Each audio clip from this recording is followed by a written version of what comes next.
Silicon city Bengaluru ರಕ್ತಪಾತವೊಂದಕ್ಕೆ ಸಾಕ್ಷಿಯಾಗಿದೆ. ಮಾರಕಾಸ್ತ್ರಗಳಿಂದ ಕೊಚ್ಚಿ rowdy sheeter ಬರ್ಬರ ಹತ್ಯೆಯಾಗಿರೋದು. ಬೆಂಗಳೂರಿನ DJ ಹಳ್ಳಿ ಠಾಣೆಯ ರೌಡಿ ಶೀಟರ್ ಕೊಲೆ ಆಗಿರುವಂತಹ ಡೀಟೇಲ್ಸ್. ಪವನ್ ಕುಮಾರ್ ಎಂಬ ರೌಡಿ ಶೀಟರ್ನನ್ನ ದುಷ್ಕರ್ಮಿಗಳು ಕೊಲೆಗೈದಿದ್ದಾರೆ. ಥಣಿಸಂದ್ರದ ಅಮರ್ ಜ್ಯೋತಿ ಲೇಔಟ್ನಲ್ಲಿ ನಡೆದಂತಹ ಘಟನೆ ಇದಾಗಿದ್ದು, ಸಂಪಿಗೆಹಳ್ಳಿ ಪೊಲೀಸ್ ಸ್ಟೇಷನ್ನಲ್ಲಿ ಈ ಕುರಿತು ಪ್ರಕರಣ ದಾಖಲಾಗಿದೆ. ಹಳೆ ದ್ವೇಷದ ಹಿನ್ನೆಲೆ ಕೊಲೆ ಮಾಡಿರುವಂತಹ ಶಂಕೆ ಇದ್ದು ಪೊಲೀಸರು ತನಿಖೆಯನ್ನು ಕೈಗೊಂಡಿದ್ದಾರೆ. ಕೊಲೆ ಕೇಸ್ ಒಂದರಲ್ಲೇ ಈ ಮೃತ ಪವನ್ ಜೈಲು ಪಾಲಾಗಿದ್ದ. ಕಳೆದ 1 ತಿಂಗಳ ಹಿಂದೆಯಷ್ಟೇ ಜಾಮೀನಿನ ಮೇಲೆ ಈತ ಬಿಡುಗಡೆಯಾಗಿದ್ದ. ಇದೀಗ ಆತನೇ ಕೊಲೆಯಾಗಿ ಹೋಗಿದ್ದಾನೆ. ಪಾತಕ ಲೋಕದಲ್ಲಿ ತಮ್ಮ ಪ್ರಭಾವವನ್ನು ತೋರಿಸೋದಕ್ಕೆ, ಪ್ರಖ್ಯಾತತೆಯನ್ನು ಪಡ್ಕೊಳ್ಳೋದಕ್ಕೆ ಹೋದಂಥವರೆಲ್ಲರೂ ಇಂಥದ್ದೇ ಸಾವನ್ನಪ್ತಾರೆ ಅನ್ನುವುದಕ್ಕೆ ಈ ಪ್ರಕರಣ ಮತ್ತೊಂದು ಇನ್ಸ್ಟೆನ್ಸ್ ಆಗ್ತಾ ಇದೆ. ಥಣಿಸಂದ್ರದ ಅಮರ್ ಜ್ಯೋತಿ ಲೇಔಟ್ನಲ್ಲಿ ಡಿಜೆ ಹಳ್ಳಿ ಸ್ಟೇಷನ್ ಲಿಮಿಟ್ಸಿನ ರೌಡಿ ಶೀಟರ್ನ ಕೊಲೆಯಾಗಿದೆ. ಮಾರಕಾಸ್ತ್ರಗಳಿಂದ ಕೊಚ್ಚಿ ಆತನನ್ನು ಭೀಕರವಾಗಿ ಹತ್ಯೆಗೈದಿರೋದು. ಸಿಲಿಕಾನ್ ಸಿಟಿ ಮೂಲಕ ಮತ್ತೊಂದು ರಕ್ತಪಾತಕ್ಕೆ ಸಾಕ್ಷಿಯಾಗಿದೆ.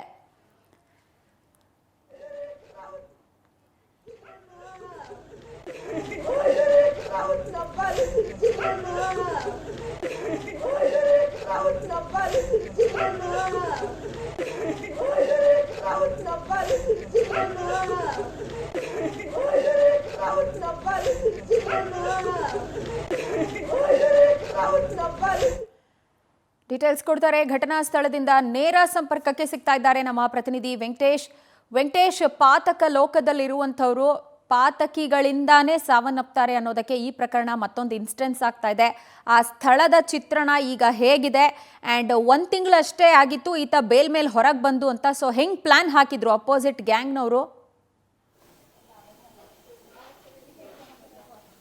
ಪ್ರಜ್ವಲ, ಏನಂತ ಹೇಳಿದ್ರೆ 2023ರಲ್ಲಿ ಒಂದು ಆರ್ ಟಿ ನಗರದ ಬಳಿ ಒಂದು ರೌಡಿ ಶೀಟರ್ ಕಪಿಲ್ ಎನ್ನುವಂತಹ ಒಂದು ಕೊಲೆಯಾಗಿರುತ್ತೆ. ಆ ಕೊಲೆ ಕೇಸ್ನ 5ನೇ ಆರೋಪಿಯಾಗಿರುವಂತಹ ಪವನ್ ನಿನ್ನೆ ರಾತ್ರಿ 9:50 ಸುಮಾರಿಗೆ ಮಾರಕಾಸ್ತ್ರಗಳಿಂದ ಕೊಚ್ಚಿ ಕೊಲೆ ಮಾಡಿರುವಂತಹದ್ದು. ಸದ್ಯ ಘಟನೆ ಆದಂತಹ ಸ್ಥಳ ಇದು ಸಂಪಿಗೆಹಳ್ಳಿ ಪೊಲೀಸ್ ಠಾಣಾ ವ್ಯಾಪ್ತಿಯಲ್ಲಿರುವಂತಹ ಒಂದು ಅಶ್ವಥ್ ನಗರ ಎನ್ನುವಂತಹ ಲೇಔಟ್ ಇದು. ಈ ಲೇಔಟ್ನ ಬಳಿ ಇರುವಂತಹ ಒಂದು ಮನೆ ಇದು. ಈ ಒಂದು ಮನೆಯಲ್ಲೇ ಕೂಡ ಪವನ್ ವಾಸವಾಗಿರ್ತಾರೆ. ಕಳೆದ ಒಂದು 1.5-2 ತಿಂಗಳಿಂದ ಹೆಚ್ಚೆ ಈ ಒಂದು ಕೊಲೆ ಕೇಸ್ನಲ್ಲಿ ಈತ ಜಾಮೀನನ್ನು ಪಡೆದುಕೊಂಡು ಹೊರಗಡೆ ಬಂದಿರ್ತಾರೆ. ಬಂದಂಥವನ್ನ ಆತನ ಜೀವಕ್ಕೆ ಅಪಾಯ ಇದೆ ಅಂತ ಹೇಳ್ತಂತ ಅವರ ತಾಯಿಯವರು ಕೂಡ ಊರಿನಲ್ಲಿ ಇಟ್ಟು ಅವರನ್ನ ನೋಡ್ತಾ ಇರ್ತಾರೆ. ಆದರೆ ಆತ ಕೂಡ ಎಷ್ಟು ದಿನ ಅಂತ ಹೇಳಿ ಹೊರಗಡೆ ಇರಲಿಕ್ಕೆ ಸಾಧ್ಯ ಅಂತ ಕೂಡ ಹೇಳಿರ್ತಾನೆ. ಹಾಗಾಗಿ ಏನು ರಾಜನಕುಂಟೆ ಬಳಿ ಒಂದು ಬೇಕರಿಯನ್ನು ಕೂಡ ಹಾಕಿಕೊಟ್ಟಿರ್ತಾರೆ. ಅದರಲ್ಲಿ ಈತ ವ್ಯಾಪಾರವನ್ನು ಮಾಡ್ಕೊಂಡಿರ್ತಾನೆ. ನಿನ್ನೆ ಸುಮಾರು 9:30 ಸುಮಾರಿಗೆ ಬೇಕರಿಯನ್ನು ಕ್ಲೋಸ್ ಮಾಡಿಕೊಂಡು ಇದೇ ಒಂದು ಮಾರ್ಗವಾಗಿ ವಾಪಸ್ ಬರ್ತಿರ್ತಾನೆ. ಬಂದಂಥವನೇ ಕೂಡ ಇನ್ನೇನು ಮನೆ ಸಮೀಪ ಹೋಗಬೇಕು, ಗೇಟ್ ಓಪನ್ ಮಾಡಬೇಕು ಅನ್ನೋಷ್ಟೊಳಗಡೆ ಹಿಂಬದಿಯಿಂದ 6 ಜನ ಏನು ಒಂದು ಬೈಕ್ ಸವಾರರು 3 ಬೈಕ್ಗಳಲ್ಲಿ ಹೆಲ್ಮೆಟ್ ಹಾಕೊಂಡು ಬರ್ತಾರೆ. ಇನ್ನೇನು ಅವ್ನು ಗೇಟ್ ಓಪನ್ ಮಾಡಬೇಕು ಅನ್ನೋಷ್ಟು ಒಳಗಡೆ ಕೂಡ ಆತನ ಮೇಲೆ ಅಟ್ಯಾಕ್ ಮಾಡ್ತಾರೆ. ಅಟ್ಯಾಕ್ ಮಾಡಿದಂಥ ಸಂದರ್ಭದಲ್ಲಿ ಆತ ಕೆಳಗಡೆ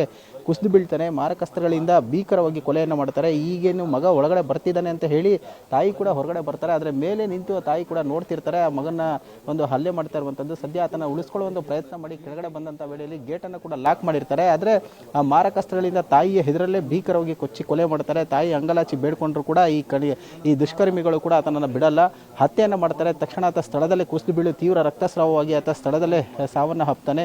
ಈ ಎಲ್ಲವನ್ನು ಕೂಡ ಮೊದಲೇ ಪ್ಲಾನ್ ಅನ್ನು ಮಾಡ್ಕೊಂಡಿರ್ತಾರೆ. ಅಂದ್ರೆ ಈ ಒಂದು ಕೊಲೆ ಕೇಸ್ನಲ್ಲಿ ಭಾಗಿಯಾಗಿದ್ದಂತ ಆರೋಪಿ ಪವನ್ ಏನಿದ್ದಾನೆ ಆತನನ್ನ ಮುಗಿಸಬೇಕು ಅಂತ ಹೇಳಿ 2-3 ಬಾರಿ ಆತನನ್ನ ಫಾಲೋ ಮಾಡಿದ್ರಂತ ಈ ವಿಚಾರವನ್ನು ಕೂಡ ಆತನ ತಾಯಿಯ ಬಳಿ ಹೇಳ್ಕೊಂಡಿರ್ತಾನೆ. ಈ ರೀತಿಯಾಗಿ ಪ್ರೇಮ್ ಅನ್ನುವಂತಹ ವ್ಯಕ್ತಿ ನನ್ನನ್ನು ಹಿಂಬಾಲಿಸ್ತಾ ಇದ್ದಾನೆ, ಹತ್ಯೆ ಮಾಡೋದಕ್ಕೆ ಪ್ಲಾನ್ ಮಾಡ್ಕೊಂಡಿದ್ದಾನೆ ಅಂತ ಹೇಳಿ ತಾಯಿಗೆ ಸಹಜವಾಗಿಯೇ ಕೂಡ ಭಯ ಆಗಿರುತ್ತೆ. ಸೊ ಇದಾದ ಬಳಿಕ ಕೂಡ ಆತನನ್ನ ಹೇಗಾದ್ರೂ ತಾಯಿ ಅಂದ್ರೆ ಮಗನನ್ನ ರಕ್ಷಣೆ ಮಾಡ್ಕೊಳ್ಬೇಕು ಅಂತ ಹೇಳಿ ಕೂಡ ತಾಯಿ ಹೋರಾಟವನ್ನು ಮಾಡ್ತಿರ್ತಾರೆ. ಆದ್ರೆ ನಿನ್ನೆ ವಾಪಸ್ ಬಂದಂತಹ ಸಂದರ್ಭದಲ್ಲಿ ಇದೇ ಒಂದು ಮಾರ್ಗವಾಗಿ ಬಂದು ಅಟ್ಯಾಕ್ ಮಾಡ್ತಾರೆ. ಆತ ಎಲ್ಲಿ ಕೂಡ ತಪ್ಪಿಸ್ಕೊಳ್ಳೋದಕ್ಕೆ ಸಾಧ್ಯ ಆಗಲ್ಲ. ಕಾರಣ ಏನಂತ ಹೇಳಿದ್ರೆ ಈ ಒಂದು ಮನೆ ಡೆಡ್ ಎಂಡ್ ಆಗಿರುತ್ತೆ. ಮತ್ತು ರೈಟ್ ಸೈಡ್ಗೂ ಹೋಗೋದಕ್ಕೂ ಕೂಡ ಆತನಿಗೆ ಯಾವುದೇ ಜಾಗ ಇರೋದಿಲ್ಲ. ಸೊ ಇದನ್ನು ಪಕ್ಕಾ ಪ್ಲಾನ್ ಮಾಡ್ಕೊಂಡು ಬಂದಂತಹ ದುಷ್ಕರ್ಮಿಗಳು ಮಾರಕಾಸ್ತ್ರಗಳಿಂದ ಕೊಚ್ಚಿ ಕೊಲೆ ಮಾಡಿರುವಂತಹದ್ದು. ಸದ್ಯ ಈಗ ಏನೋ ಒಂದು ಮೃತದೇಹವನ್ನು ಕೂಡ ರವಾನೆ ಮಾಡಿದ್ದಾರೆ. ಈಗಾಗಲೇ ಸಂಪಿಗೆಹಳ್ಳಿ ಪೊಲೀಸರು ಕೂಡ ಒಂದು ಪ್ರಕರಣವನ್ನು ದಾಖಲಿಸಿಕೊಂಡು ಆರೋಪಿಗಳ ಪತ್ತೆಗೆ ಮುಂದಾಗಿರುವಂತಹದ್ದು. ಅಂದರೆ ಕಪಿಲ್ ಮರ್ಡರ್ನ ಒಂದು ರಿವೆಂಜ್ಗಾಗಿ ಈ ಒಂದು ಹತ್ಯೆ ಆಗಿದೆ ಅಂತ ಹೇಳಲಾಗ್ತಾ ಇರುವಂಥದ್ದು. ಪ್ರಜ್ವಲ, ಅವನು ಊರಲ್ಲೇ ಇರಲಿಲ್ಲ, ಬಂದಿದ್ದು 1 ತಿಂಗಳಾಯ್ತು ಇಲ್ಲಿ ಬಂದು. ಅವನು ಫಸ್ಟ್ ಒಂದು ಮರ್ಡರ್ ಕೇಸಲ್ಲಿ ಇದ್ದ, ಬೇಲ್ ಮಾಡ್ಕೊಂಡು 8 ತಿಂಗಳಾಯ್ತು ಅಷ್ಟೇ. ನನ್ನ ಮಗು ಬಂದು ಮನೆಗೆ ಊರಲ್ಲಿ ಬಿಟ್ಟಿದ್ದು 1 ತಿಂಗಳಾಗಿಲ್ಲ. ಒಂದು ಬೇಕ್ರಿಯಿಂದ ಬಾಗಿಲು ಮುಚ್ಕೊ ಬರೋ ಟೈಮಲ್ಲಿ ನನ್ನ ಕಣ್ಣು ಮುಂದೆನೇ ನನ್ನ ಮಗನ ಹಾಕ್ಬಿಟ್ರ. ಗೇಟ್ ಹತ್ರ ಬಂದಿದ ತಕ್ಷಣ 6 ಜನ ನನ್ನ ಮಗನ್ ಕೊಚ್ಚಿ ಹಾಕ್ಬಿಟ್ರು. ಮಗನು ಇಲ್ಲ, ಕೆಲ್ಸ ಆಯ್ತು, ಮನೆ ತಂದಿದ್ದ. ಬಂದು 8 ತಿಂಗಳಿಗೆ ಬಂದಿದ್ದ ಜೈಲಿಂದ. ಹಳೆ ಕೇಸ್ ಆಗಿ 3 ವರ್ಷ ಆಯ್ತು. 3 ವರ್ಷ ಆಯ್ತು. ಮೇ ತಿಂಗಳ ಕರ್ಕೊಂಡ್ ಬಂದು ಇನ್ನ ಮೇ ಕೂಡ ಬಂದಿಲ್ಲ ಸರ್. ಅದ್ರಲ್ಲಿ ಕೂಡ ನನ್ನ ಮಗ A5 ಸರ್ ಇದ್ದಿದ್ದು, A1 ಅಲ್ಲ, A2 ಇಲ್ಲ ಸರ್. ನನ್ನ ಮಗ ಕರ್ಕೊಂಡ್ ಬಂದಿದ್ದು ನನ್ನ ಮಗನ್ ಕೊಚ್ಚಿ ಹಾಕ್ಬಿಟ್ಟು ಕಂಡು ಬಂದಿದ್ದೆ. ಇವಾಗ 1.5 ತಿಂಗಳಾಯ್ತು ಸರ್. ರಾಜನ್ ಕುಂಟೆಲ್ ಬೇಕ್ರಿ ಹಾಕೊಂಡಿದ್ದೆ. ಕೆಲ್ಸದಿಂದ ಬಂದು 9:30 ಫೋನ್ ಮಾಡಿದೆ, ಬರ್ತಾ ಇದ್ದೀನಮ್ಮ ಅಂತ. ಇಲ್ಲೇ ನಿಂತ್ಕೊಂಡು ಮಗುಗೆ ಊಟ ತಿನ್ಸ್ತಾ ಇದ್ದೆ. ಗಾಡಿಲಿ ಬರುವಾಗ ಹೆಲ್ಮೆಟ್ ಅಲ್ಲ, 6 ಜನ ಬಂದ್ರು. ಯಾರು ಇಲ್ಲಿ ಹೆಲ್ಮೆಟ್ ಹಾಕಲ್ಲ ಅಂದ್ಬಿಟ್ಟು